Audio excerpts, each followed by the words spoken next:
Saudara Badan Pengawas Pemilu Republik Indonesia atau Bawaslu RI menilai umpatan calon presiden nomor urut 2 Prabowo Subianto terhadap paslon lain dapat dikategorikan sebagai pelanggaran pidana pemilu.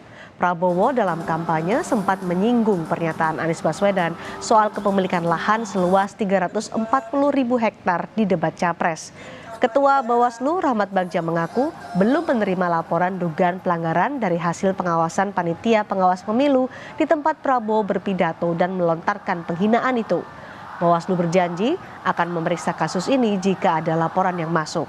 Sebagai informasi, dalam pasal 280 Undang-Undang Pemilu mengatur larangan peserta pemilu menghina peserta lainnya.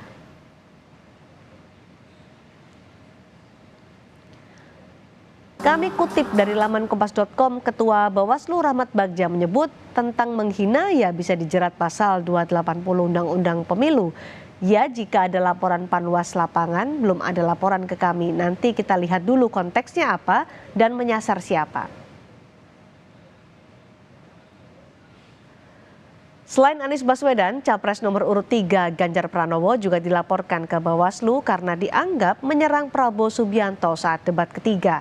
Ganjar dianggap mendesak dan memaksa Menteri Pertahanan Prabowo Subianto membuka data yang dianggap rahasia negara ke publik. Laporan terhadap Ganjar Pranowo disampaikan organisasi yang mengatasnamakan Advokat Pengawas Pemilu atau Awaslu. Pelapor menyatakan dasar pelaporan terhadap Ganjar terkait pernyataannya di debat ketiga tentang permintaan pada Prabowo untuk membuka data terkait dengan pertahanan. Hari ini melaporkan Capres nomor urut 03 Ganjar Pranowo yang di dalam debat Capres ketiga dia memaksa, mendesak dan menekan Menteri Pertahanan Republik Indonesia Prabowo Subianto untuk membuka sesuatu yang kami anggap data-data dan informasi penting terkait dengan rahasia negara. Dan sebelumnya pasca debat calon presiden nomor urut 1 Anies Baswedan turut dilaporkan ke Bawaslu oleh Pendekar Hukum Pemilu Bersih atas pernyataannya yang dinilai menyerang calon presiden nomor urut 2 Prabowo Subianto. Saat debat, Anies menyinggung Prabowo soal kepemilikan lahan 340.000 hektar dan anggaran ratusan triliun rupiah untuk pembelian alutsista bekas. Jika dalam persyaratan tersebut tidak memenuhi syarat formil material, maka disampaikan kepada pelapornya terhadap status pelaporan tersebut.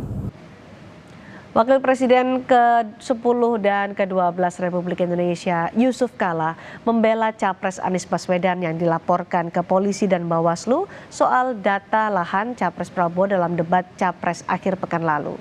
JK menilai bagus jika Anies dilaporkan. Menurutnya ketika diperiksa, Anies bisa meminta kesaksian dari Presiden Jokowi sebagai orang yang pertama kali menanyakan hal itu ke Prabowo di debat Pilpres 2019 lalu. JK mengatakan jika laporan itu diproses, maka Presiden Joko Widodo juga harus diperiksa dan memberikan kesaksiannya. Kalau diperiksa, gampang Anies minta kesaksian dari Pak Jokowi. Kan yang pertama ngomong Pak Jokowi. Paling bagus sih jadi dua yang diperiksa. Anies tentu diperiksa. Dari mana datanya? Dari Pak Jokowi. Panggil Pak Jokowi. Baru rame negeri ini. Jadi bagus itu kalau diperiksa.